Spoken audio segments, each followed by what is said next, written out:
ቅድስና እኮ ብርቅ አልነበረም እኮ የሚኖር ስለነበረ መጽሐፍ። አሁን ግን ቅድስና ምንድነው? ብርቅ ነው፣ ሩቅ ነው ለብዙዎቻችን። ትሁት ሰው እኮ ስናገኝ እንደነቃለን። ምክንያቱም ትዕቢተኛዎች ስለሆነን ማለት ነው። ወጠቅላለን እንደው ባንጋደል የቅዱሳንን ተጋድሎ እንኳን አክብሮ መቀበል እንዴት ያቅተናል? ንጽህናውን ሁሉ ነገር አተናል።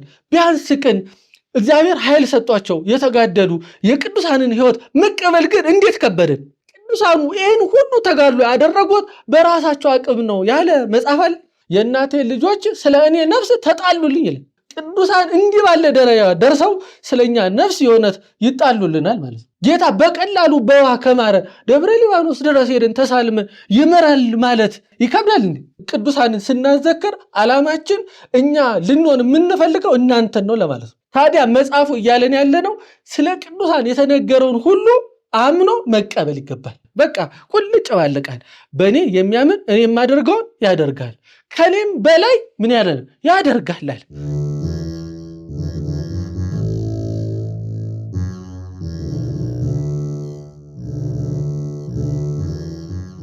በስመ አብ ወወልድ ወመንፈስ ቅዱስ አሐዱ አምላክ አሜን።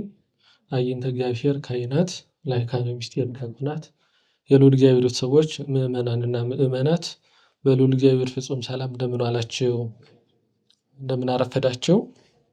አሜን። ስለ ቅድምናው ትላንት፣ ስለ ማዕከላዊነቱ ዛሬ፣ ስለ ዳህራዊነቱ ነገ የማንለው ቅድመ ዓለም በባሕርየ መለኮቱ ሲመሰገን የነበረ በማዕከለ ዓለም በላይ በመላእክት በምድር በደቂቀ አዳም እኛ በማናቃቸው እሱ አምላካችን እግዚአብሔር በባሕርየ ጥበቡ ሰፍሮ ቆጥሮ በሚያውቃቸው ካል ፍጥረት በሚባሉ ፍጥረታቱ ሲመሰገን የነበረ ኋላም ዓለማትን እንደ መጋረጃ ጠቅልሎ አሳልፎ በማይቋረጥ በስብሐተ መላእክት ሲመሰገን የሚኖር የቅዱሳን አባቶቻችን አምላክ ልዑል እግዚአብሔር ስሙ የተመሰገነ ይሁን። ስሙ የተመሰገነ ይሁን። ለቀደሙ አባቶቻችን ለቅዱሳን ነቢያት በጌታችን እግር ስር ተቀምጠው ለተማሩ ዓለምን በወንጌል ብርሃን ላደረጉ ለቅዱሳን አባቶቻችን ቅዱሳን ሐዋርያት በጌታ ከሐዋርያትን መንገድ ላልዘነጉ በሐዋርያት ሃይማኖት በሐዋርያት ምግባር ቀንተው ለኖሩ ለቅዱሳን ሊቃውንት ማስተዋል ጥበቡን የገለጠ አምላካችን እግዚአብሔር ለሁላችን ማስተዋል ጥበቡን ያድለን። ማስተዋል ጥበቡን ያድለን። እግዚአብሔር እንደወደደና እንደፈቀደ መጠን ባለን ሰዓት ያው የእግዚአብሔርን ቃል እንነጋገራለን። የትምህርታችን መነሻ ኃይለ ቃል የሚሆነው ይደሉ ንእመን ዘይትበሃል በእንተ ቅዱሳን በሚል ኃይለ ቃል ነው ተነስተን የምንነጋገረው። እግዚአብሔር በድጋሚ አስተዋይ ልቦና ያድለን። ስለ ቅዱሳን የተነገረውን አምኖ መቀበል ይገባናል በሚል ኃይለ ቃል ነው የምንማማረው። ስለ ቅዱሳን ብሎ የተነገረውን አምኖ መቀበል ይገባናል። ስለ ቃሉ የአምላካችን የልዑል እግዚአብሔር ስም የተመሰገነ ይሁን።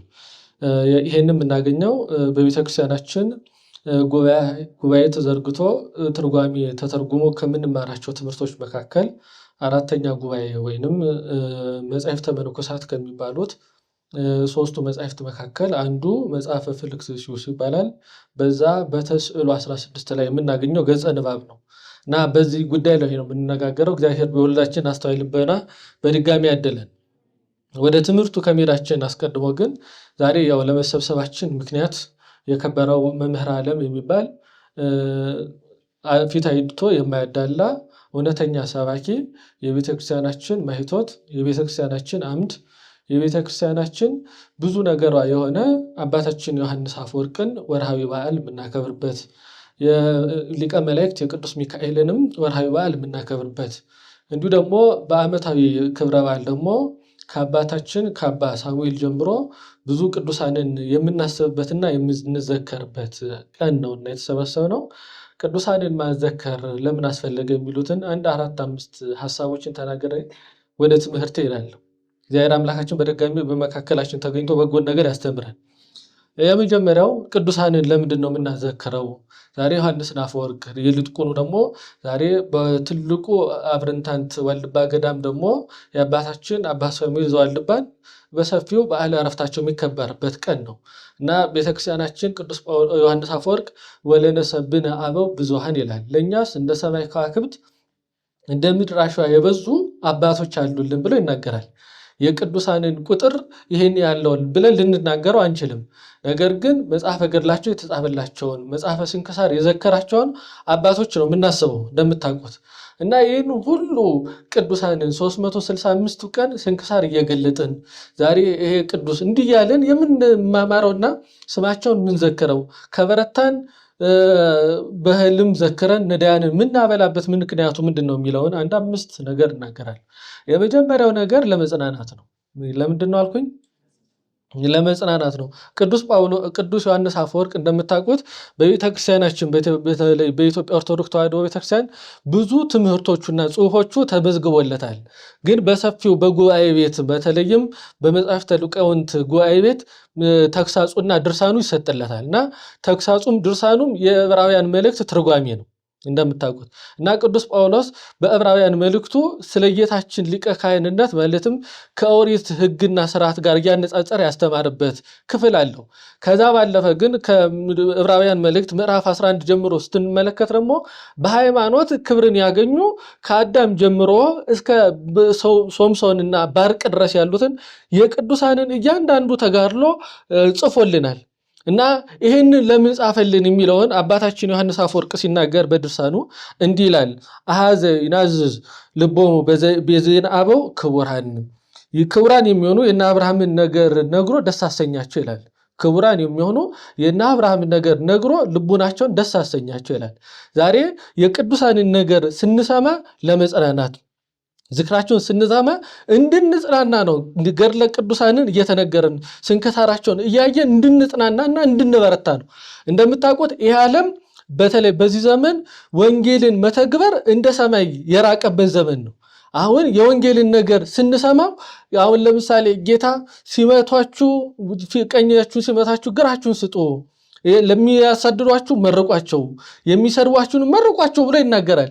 አሁን ይሄንን ነገር ለሚሰማ በዘመን ላለ ሰው ይሄንን የወንጌል ነገር መተግበር ለሱ ጭንቅ ነው። ብዙ የሚያስጨንቅ ነገር አለ። ነገር ግን ቅዱሳንን እያዘከርን የቅዱሳንን ተጋድሎና ድርሳናቸውን ገድላቸውን ስንሰማ በህሊናችንን መጽናናት እናገኛለን። ለምሳሌ አንድ ሌባ የአባታችን የአባ ሙሴ ጸሊምን ታሪክ ሲሰማ ለካ እግዚአብሔር ከሌብነት አውጥቶ ከወንበዴነት አውጥቶ ወደ ቅድስና ያመጣል ብሎ መጽናናት ይችላል። አንዲት ዘማዊት ሴት ደግሞ የማርያም መቅደላዊትን ታሪክ የማርያም ግብፃዊትን ታሪክ ሰምቶ ለካ ከዘማዊነት ከዚህ ያለ ክፉ ግብር ወጥቶ ለቅድስና መብቃት ይችላል ይላል። የቅዱሳኑን እያንዳንዱ ተጋድሎ ስንመለከት ልቡናችንን ያጽናናል። አሁን በዚህ ዓለም እንደምታውቁት የሚያጽናና ነገር የለም እኮ። ቢያንስ እንኳን ገድለ ቅዱሳንን እያሰብን ስናነብና ዝክራቸው ስናዘክር ለካ መጽሐፍ ቅዱስ የሚደረስበት እውነት እንጂ የማይኖር ሕይወት እንዳይደለ እንረዳለን።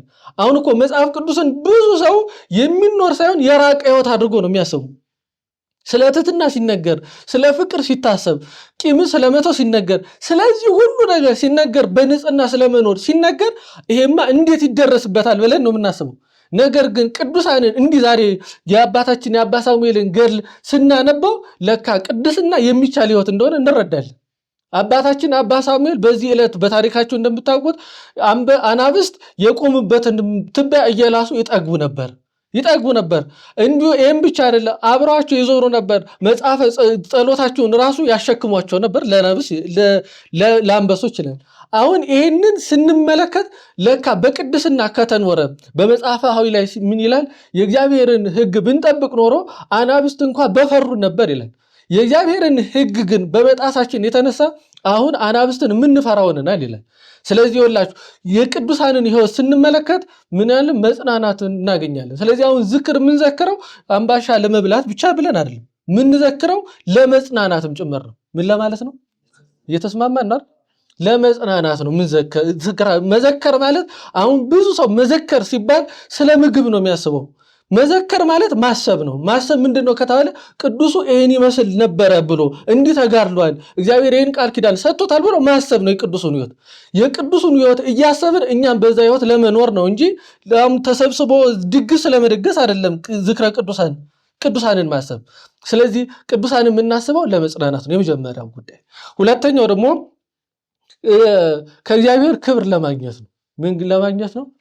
ይወላችሁ እግዚአብሔርን ያከበረ እንደምታውቁት ቅዱሳንን ያከበረ አምላካችን እግዚአብሔር ነው። ክብር ሁሉ የሚገኘው ከእግዚአብሔር ነው። መኑ ይትቀረው ለእግዚአብሔር በደመናት ይላል።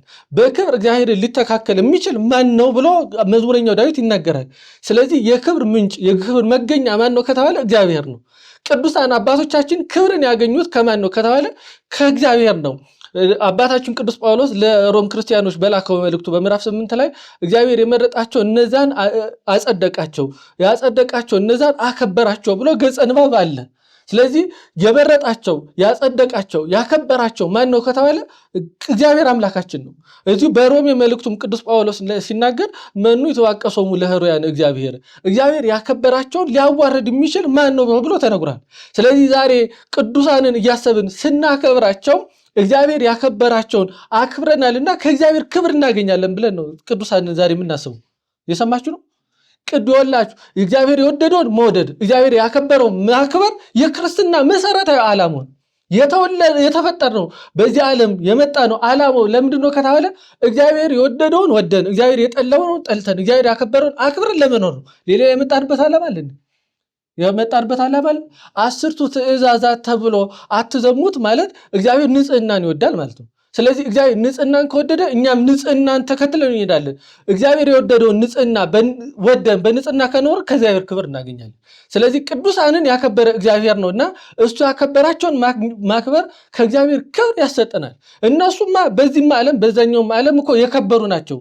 በመቅደም ወንጌል ላይ አባታችን ባስልዮስ ሊቁ ሲናገር ከብረት ነፍሶም ውስጥ ዓለማት ክሌቲ የቅዱሳን ነፍስ በሁለቱ ዓለማት ከበረች። በዚህም ዓለም በዛም ዓለም ከብረዋል ቅዱሳን እኮ። በዚህም ዓለም ሲኖሩ እግዚአብሔር አክብሯቸው ብዙ ቃል ኪዳን ሰጥቷቸው በእግዚአብሔር መንግስትም ደግሞ ከቅዱሳን መላእክት በክብር እያመሰገኑ ነው ያሉት። ስለዚህ ቅዱሳንን ዛሬ ስናዘክር ዓላማችን እግዚአብሔር አክብሯቸዋል ስላከበርናቸውም ከእግዚአብሔር ክብር እናገኛለን ብለን ነው ብንዘክረውና ከዚህ አንጻር ነው። ሁለተኛ ደግሞ ትምህርት ለማግኘት ነው። ምን ለማግኘት ነው?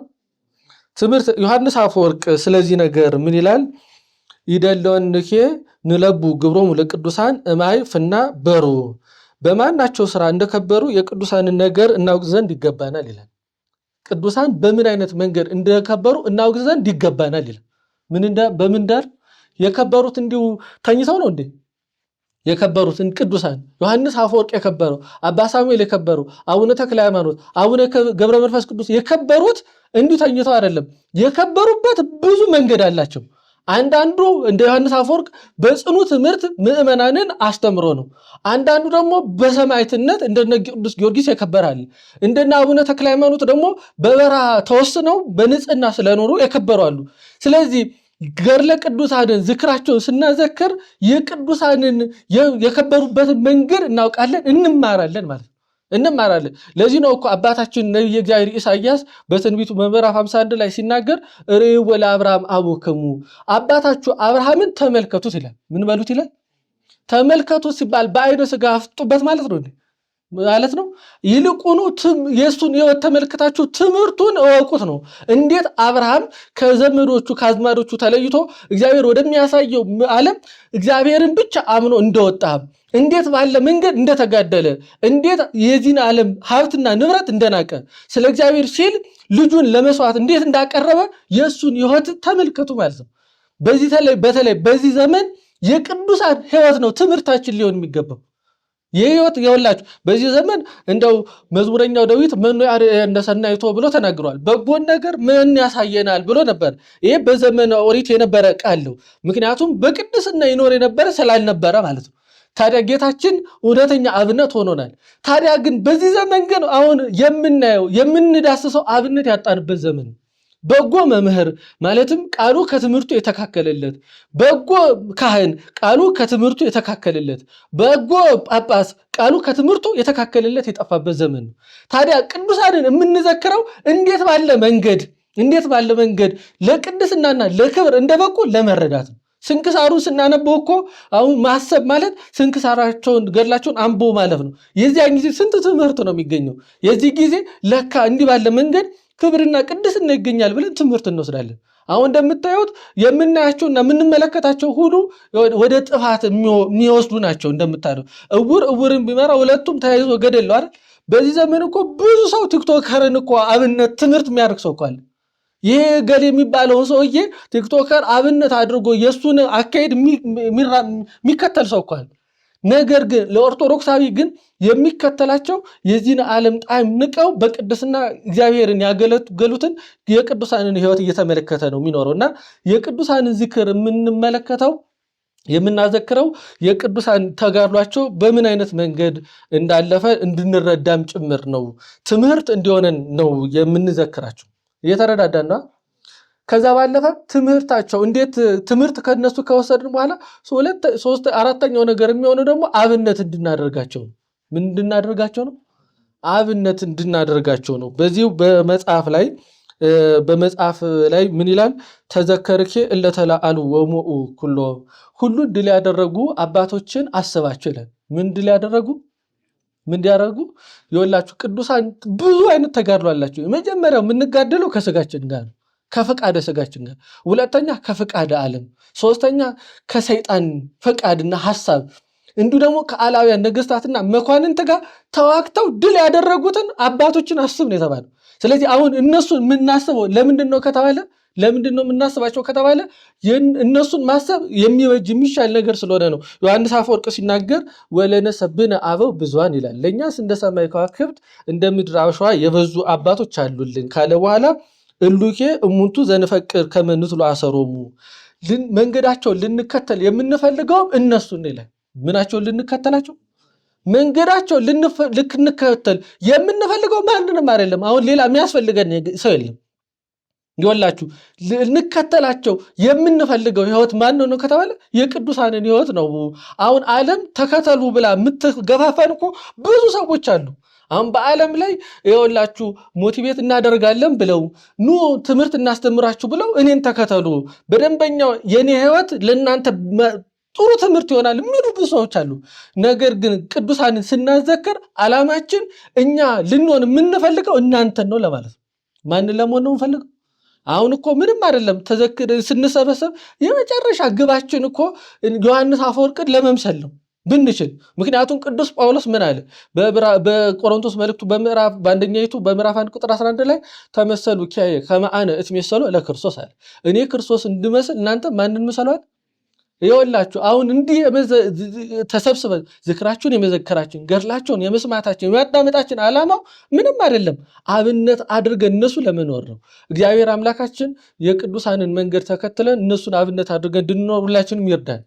ማንን ይርዳን? እግዚአብሔር ይርዳን። ስለዚህ የምንዘክረው ከዚህ አንጻር ነው። ከዛ ባለፈ ደግሞ ያው እንደምታውቁት በረከት ማግኛም ነው።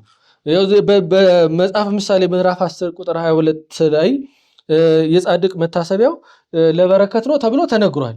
ስለዚህ የቅዱሳኑን ዝክር ስንዘክር በረከት በዛች ዕለት ለሁላችን በሕይወታችን ሁሉ በረከት ይመጣል። ይሄ በፍጹም ሃይማኖት የምናምነው ጉዳይ ነው።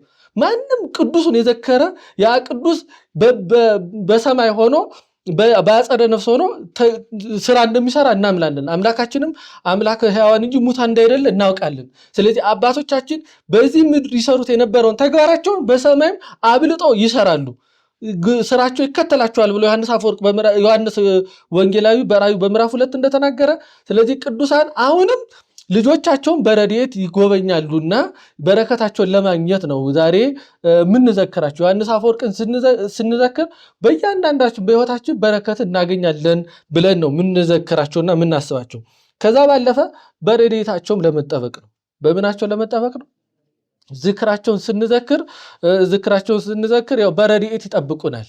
በምን ይጠብቁናል? እንደውም በዚህ በመጽሐፋዊ ላይ አንድ ደስ የሚለኝ ገጸ ንባብ አለ። አበው ይነስ እይቤግሩነ ውስተ ግብ ባይቱ ያወጹነ እምግብ ወያስተላጽቁነ ሀበዘን ሄል ይላል። አባቶቻችን ወደ ገደል የሚከቱን አይደለም፣ ይልቁኑ ከገደል አውጥተው ከምናስበው ከአምላካችን ከእግዚአብሔር ጋር ያገናኙናል። ምን ይሉናል? ያገናኙ። ስለዚህ አባቶቻችን ይወላችሁ ዝክራቸው ስናዘክራቸው በረድኤት ይጠብቁናል። እንደውም ዮሐንስ አፈወርቅ በአንድ ትምህርቱ ላይ ሲናገር ቅዱሳን እንደ እግር ኳስ ሜዳ ደጋፊዎች አሉ አይደሉም ይላል።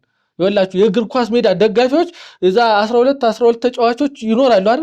ደጋፊዎቹ አንዱ ተጫዋች ሲያጠፋ ዘለው ገብተው ጎል ያገቡለታል? አያገቡለትም። ቅዱሳን ግን ይወላችሁ በሕይወታችን በፍጹም ተራዳኢነት ወደኛ ሕይወት ይመጣሉ ይላል። በፍጹም ተራዳይነት። ለዚህ ነው በዚህ በመኃልየ ላይ ምዕራፍ 1 ቁጥር 6 ላይ ምን ይላል? ደቂቀ እሜ ተበአሱ በእንቲአየ ይላል። የእናቴ ልጆች ስለ እኔ ነፍስ ተጣሉልኝ ይላል። ምን አሉልኝ ይላል? ተጣሉልኝ ይላል እኮ። ተጣሉልኝ ከማን ጋር? ከአጋንንት ጋር። ስለ እኔ ነፍስ ምን አሉልኝ? ተጣሉ። ቅዱሳን እንዲህ ባለ ደረጃ ደርሰው ስለኛ ነፍስ የእውነት ይጣሉልናል ማለት ነው። ስለኛ ነፍስ ከአጋንንት ጋር የእውነት ምህረት ይገባቸዋል ብለው ከአጋንንት ጋር ተጣልተው ከእግዚአብሔር ምህረትን ቃል ረድኤትን ያሰጡናል። ስለዚህ የምንዘከራቸው ለምንድን ነው ከተባለ በረከታቸውን ለማግኘት ጭምር ነው። የመጨረሻውን የምንዘከረው ለምንድን ነው የሚለውን ስናይ ቅዱሳን የምናዘክረውና የምናስበው ያው ከቃል ኪዳናቸው ለመጠቀም ከማናቸው ለመጠቀም ነው። ያው ከመረጥኳቸው ጋር ቃል ኪዳኔን አደረግኩ ይላል በመዝሙሩ ላይ አምላካችን መድኃኒታችን ኢየሱስ ክርስቶስ። ስለዚህ ቃል ኪዳን ከነሱ ጋር ገብቷል። ከነሱ ጋር ቃል ኪዳን ከገባ እግዚአብሔር አምላካችን ስናዘክራቸው የነሱን ቃል ኪዳን እናገኛለን። ቅዱስ ጳውሎስ በዕብራውያን መልእክቱ በምዕራፍ 11 ላይ ሲናገር ስለ ቅዱሳን ያገለግላችሁትን ማገልገል ይረሳ ዘንድ እግዚአብሔር አመፀኛ አምላክ አይደለም ይላል። ስለማን ያገለግላችሁት? ቅዱሳንን ያገለግላችሁት ማለትም ስንክሳራቸውን ጽፎ ቤተክርስቲያናቸውን አንጾ ዝክራቸውን የዘከርነውን ይሄንን ሁሉ አገልግሎት ይረሳ ዘንድ እግዚአብሔር አመፀኛ አምላክ ስላይደለ ከቅዱሳን በረከት ቃል ኪዳን ለመሳተፍ ስንል ነው የቅዱሳንን ዝክር የምንዘከረውና እግዚአብሔር አምላካችን ቅዱሳንን ዝክር ዘክረን ከቅዱሳን ረድኤት በረከት እንዲያጎናጽፈን የሱ ቅዱስ ፈቃዱ ይሁንልን። ያው እንደ ሐሳብ ለመናገር ይሄን ስለፈለኩ ነው ይሄንን የመጣሁት። ይቅርታ ካረዘምኩኝ እና የትምህርታችን ርዕስ ግን ወደ ዋናው ልምጣና የትምህርታችን ርዕስ ያውን የስካውን ዋና ሆኖ አይደለም ማለት አይደለም፣ ዋና ነው የስካውንም። ግን የመነሻችን የትምህርታችን ርዕስ ምንድን ነበር ያልኩት? ይደሉ ንእመን ዘይትባል በእንተ ቅዱሳን። ስለ ቅዱሳን የተነገረውን አምኖ መቀበል ይገባል። ስለማን የተነገረውን? ያው መጽሐፈ ስንክሳር አለ፣ ትልቁ ዜና አበው አለ፣ ማለትም መጽሐፈ ገነት። በዛ ውስጥ ብዙ የቅዱሳን መጻሕፍተ መነኮሳት አለ፣ ብዙ የቅዱሳን ታሪክ አለ። የእያንዳንዱ ደግሞ ገድልና ደግሞ ድርሳናት ደግሞ ያላቸው ቅዱሳን አሉ። ይሄ ሁሉ ተጽፏል እንደምታውቁት የቅዱሳን። ታዲያ መጽሐፉ እያለን ያለ ነው ስለ ቅዱሳን የተነገረውን ሁሉ አምኖ መቀበል ይገባል። ምን ብሎ መቀበል ይገባል? አምኖ መቀበል ይገባል። አሁን በገድለ ቅዱሳንም በመጽሐፈ ስንክሳር ስለ ቅዱሳን ሲነገር 3 መሰረታዊ ጉዳዮች ነው ያሉት። እንደምታውቁት ስንት ጉዳይ ነው ያሉት? 3 መሰረታዊ ጉዳይ። የመጀመሪያው መጽሐፉን ገድላትን ስታነቡ የመጀመሪያው ተጋድሏቸውን ነው በሰፊው የምናገር። ተጋድሏቸው እንዴት ከስጋቸው ጋር ከስጋዊ ፈቃዳቸው ጋር እንዴት ከአጋንንት ጋር ከፈቃድ ዓለም ከአላውያን ነገሥታት ጋር እንዴት እንደተጋደሉ ነው የሚያሳየው። ሁለተኛው ደግሞ እግዚአብሔር በሰጣቸው ጸጋ ምን ያህል ተአምር እንዳደረጉ ነው የሚናገር።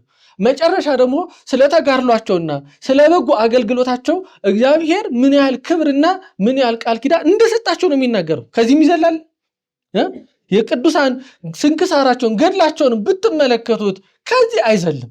ስለዚህ አሁን ልታምኑ ይገባል። ስለ ቅዱሳን የተነገረውን ባለመጠራጠር ማመን ይገባል የተባለ 3ቱን ነገር ነው። የመጀመሪያ ተጋድሏቸውን ምናቸውን ነው አልኩኝ? ተጋድሏቸውን። አሁን የቅዱሳን የተጋድሎውን ነገር ስንመለከተው በጣም ረቂቅ ነው። እንደምታውቁት ከረቂቅም በላይ ረቂቅ ነው።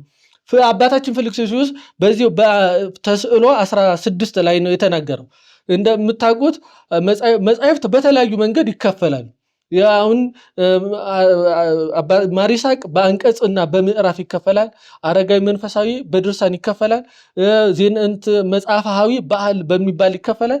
መጻሕፍት በብዙ መንገድ ይከፋፈላሉ። ለምሳሌ መጽሐፍ ቅዱስ ምዕራፍ 1 ነው የሚባለው ይከፋፈላል። ፊልክስዩስ ደግሞ የሚከፈለው በተስዕሎ ነው። ተስዕሎ ማለት ጥያቄ ነው። በዘመኑ አበው በበረሃ ይኖራሉ። መከራና ፈተና ሲመጣባቸው ከነሱ ለበለጡ አባቶች ጥያቄ ጠይቃሉ። እንዲህ አይነት ፈተናና መከራ መጥቶብኛል፣ እንዴት ባለ መንገድ ባልፎ ይሻላኛል እችላለሁ ብለው ለተላልቅ አባቶች ደብዳቤ ልካሉ። እነዛም አባቶች መልስ የሚሆነውን ነገር ጽፈው ከህይወታቸው ይሰጧቸዋል። ስለዚህ ተስዕሎ 16 ወይንም ጥያቄ 16 ላይ ያለ ገጸ ንባብ ነው። ይደሉ ከመንእመን ዘይትባል በእንተ ቅዱሳን። ስለ ቅዱሳን የተነገረውን ነገር አምኖ መቀበል ይገባል። የተነገረውን አምኖ መቀበል የመጀመሪያው ተጋድሏቸው ነው። እንደውም በዚህ በመጽሐፉ መነሻ ላይ ምን ይላል መሰላችሁ? በዛ ዘመን ስለነበሩት ቅዱሳን ሲናገር በጣም ከመጾማቸው በትህርምት ከመኖራቸው የተነሳ ስጋቸው ከአጥንታቸው ጋር ቆዳቸው ተጣብቆ ይሄ ሰውዬ ልቡ የት ጋር ነው እስኪባል ደርሶ ነበር። ቋንጃው የት ጋር ነው፣ ጨጓራውስ ወዴት ነው እስኪባል ድረስ ሰውነታቸው በጣም ከቆዳቸው ከአጥንታቸው ጋር ተጣብቆ እንደውም እዚሁ ላይ ምን ይላል? ፀሐይ ሲወጣ በዚህ ፀሐይ ሲመጣ በጀርባቸው ይወጣ ነበር ይላል። እየሰማችሁ ነው? ከተጋድሏቸው ሰውነታቸው ከስቶ ይህን ማመን እኮ ይከብዳል። ሰውነታቸው ከመክሳቱ የተነሳ ምን ይላል? በዚህ ፀሐይ ሲወጣ በዚህ ሲመታቸው በዚህ ይወጣ ነበር። አሁን ለምሳሌ እዚህ ግርግዳ ላይ ፀሐይ ቦታ ወደዚህ ያስተላልፋል አያስተላልፍ። መስታወት ግን ብታቆሙ በዚህ ያስተላልፋል። የዛ ከተጋድሎና ከትህርምታቸው የተነሳ ሰውነታቸው አልቆ ፀሐይ ያስተላልፍ ነበር። እንደውም በዚህ የተነሳ እነዚያን ቅዱሳን በመንገድ ሲያልፉ ጥላ ነው ያለፈው እስኪባል ደርሶ ነበር። ምን አለፈ? ጥላ። ሰው ከመክሳታቸው የተነሳ ጥላ ነው እንጂ የሚመስሉት ምን አይመስሉም ነበር። ሰው አካል ያለው ግዘፍ ያለው እንኳን ሰው እስካይመስሉ ደርሰው ነበር። ይህንን ተመልክተው ይሄ ነገር ምትሃት ነው እንጂ እውነት ሰው አይደሉም እስከ ማለት ደርሰው ነበር ይላል። የአባቶች የተጋድሎ መጠን መጽሐፈ ገድላቸውን የተለያዩ ብናነብ ጽኑ ተጋድሎ ተነግሯል። ስምዖን አምዳዊ የሚባለው አባት ለስንት ዓመት ሙሉ አንድ ምሰሶ ላይ የተራራ ምሰሶ ላይ ቆሞ በተጋድሎ ኖሯል። ፀሐዩ ዝናቡ እየተፈራረቀበት 15 ዓመት በላይ። አቡነ ተክለ ሃይማኖት እንደምታውቋቸው 29 ዓመት ሙሉ ከአንድ ዋሻ ሳይወጡ ፀሐይ ሳይመለከቱ ተጋድለዋል።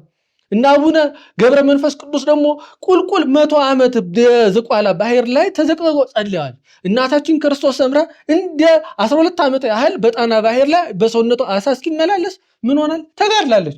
እነ ቅዱስ ጊዮርጊስ ደግሞ 3 ጊዜ ሞተው እስኪነሱ ድረስ ጽኑ መከራትን ተቀብለዋል። እነ ቅድስት አርሴማ ብዙ መከራ ተቀብለዋል። ይሄንን እመኑ ነው። ምን በሉ ነው? ይሄንን እመኑ። አሁን ይሄንን ማመን ለዚህ ዘመን ሰው ጭንቅ ነው።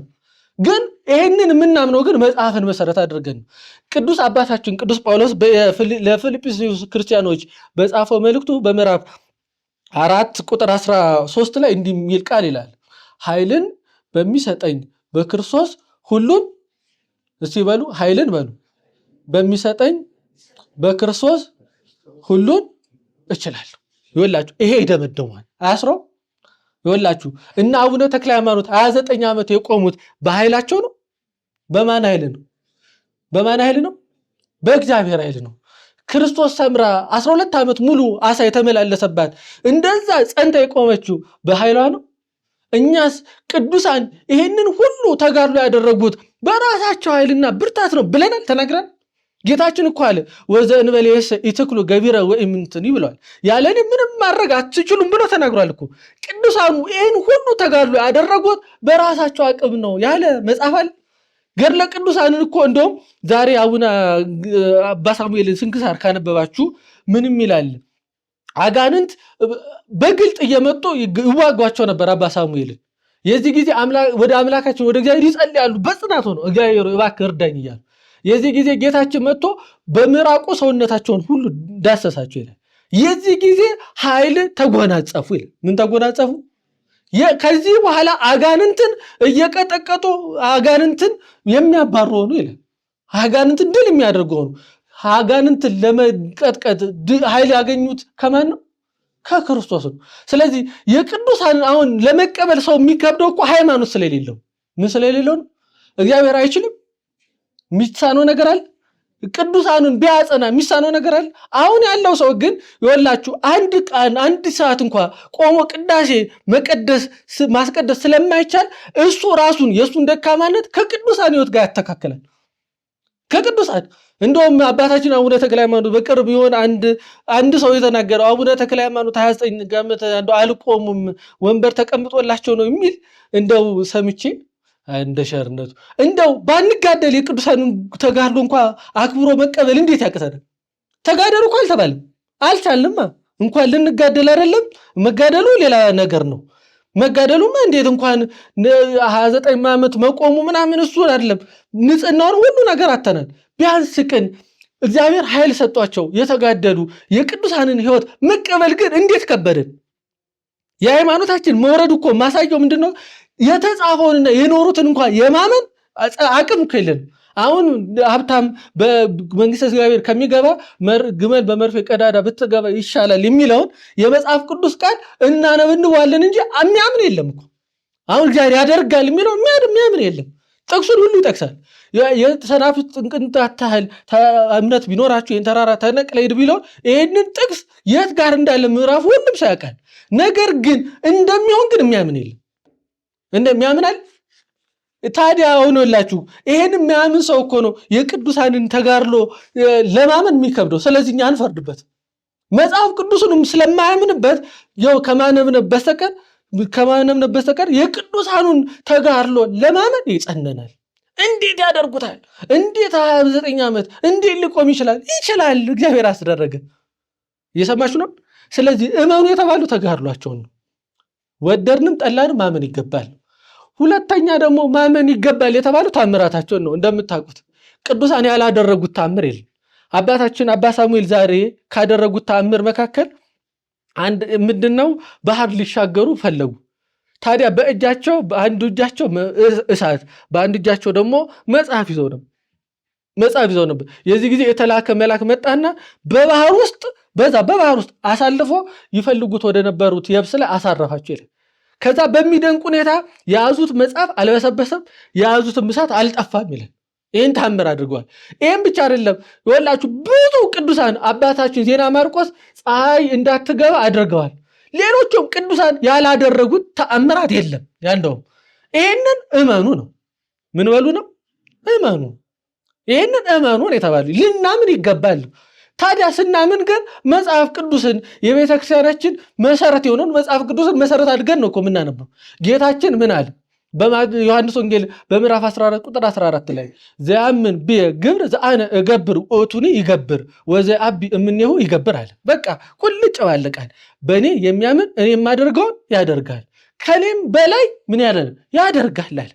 ስለዚህ ቅዱሳን አመኑት ክርስቶስን፣ ስለዚህ አደረጉ። አሁን ማምን ሰው እኮ ነው ይህንን ለማመን የሚከብደው።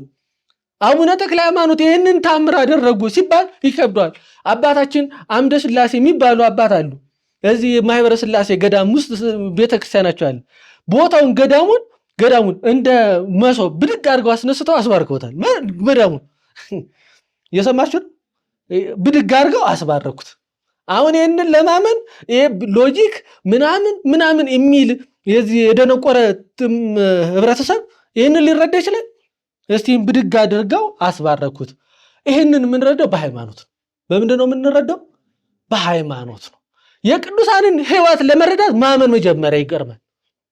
አሁን ብዙ ሰው ሳያምን ነው የቅዱሳንን ነገር እኮ ለመረዳት የሚዳዳው። መጀመሪያ አመን። እስቲ መጽሐፍ ቅዱስ ላይ ያለው ነገር ይደረጋል። እስቲ አሁን መጽሐፍ ቅዱስ ላይ ያለው ነገር ምን የሚል ህይወት ነው? መጽሐፍ ቅዱስ ይወላችሁ ጸጥ ብሎ ቴክስት ቡክ አይደለም፣ እንዲሁ ተገልጦ ለጥናትና ለምርምር የሚሆን መጽሐፍ አይደለም። መጽሐፍ ቅዱስ የሚኖር ህይወት ነው።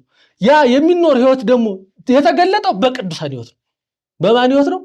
በቅዱሳን ህይወት ነው። ትሑታኑ ነው። ብፁዓን የዋሃን አለ፣ ብፁዓን መሐሪያን አለ ጌታ። ብፁዓን እለ ይገብሩ ሰላም አለ ጌታ። ይሄንን ገጸ ንባብ ነው። ይሄንን ሲምሩ ያደረግነው ሰላምን ሲያደረጉ ደግሞ ያየነው በተገለጠ ህይወት ደግሞ ማናቸው? ቅዱሳን አባቶቻችን ነው። ጌታችን ምን አለ? በእኔ የሚያምን እኔ የማደርገውን ያደርጋል፣ ከዚያ የበለጠ ያደርጋል የሚለውን ቅዱሳን ሲያደርጉ አየን። ሙት ሲያነሱ፣ ድውይ ሲፈውሱ አየን። ስለዚህ ይሄንን አባቶቻችን ይሄን ታምር አድርገዋል ተብሎ ሲነገር ልባቸው አይጠራጠር ነው። ምናቸው አይጠራጠር? ልባቸው አይጠራጠር። ስለዚህ ስለ ቅዱሳን ይሄን ታምራት አድርገዋል ተብሎ ሲነገራችሁ ያለ መጠራጠር እመኑ ይላልና እግዚአብሔር እንድናምን ያድርገን።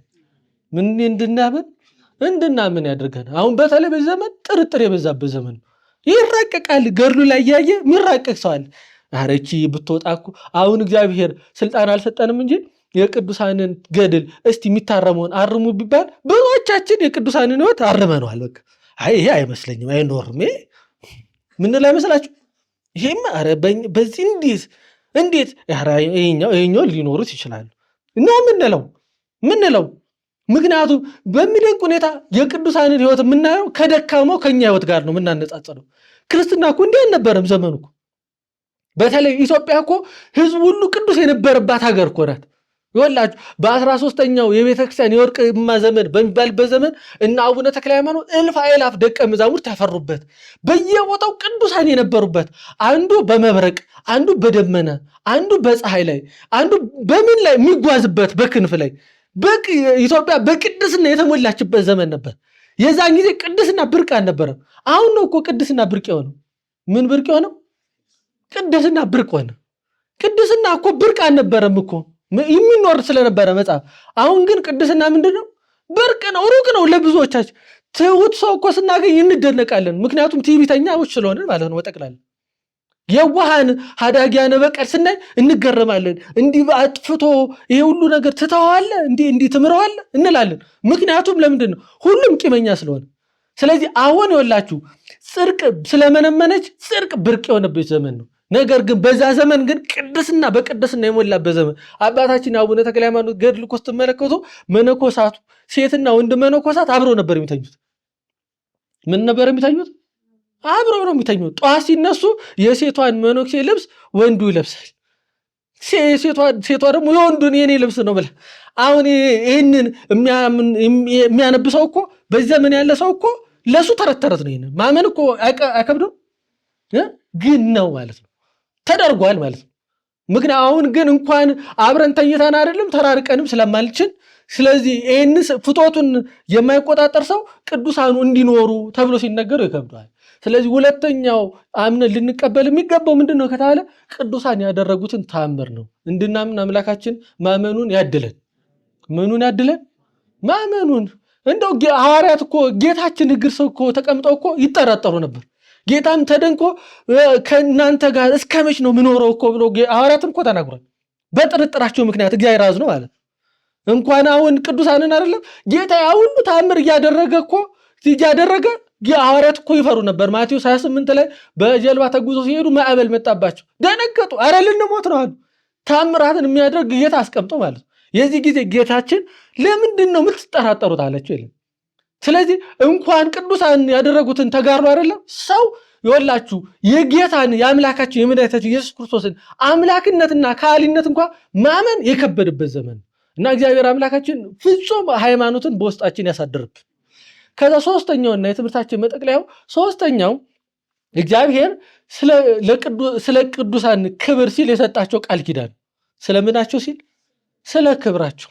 ቃል ኪዳን ይወላችሁ የክብር መገለጫ ነው። የምን መገለጫ ነው?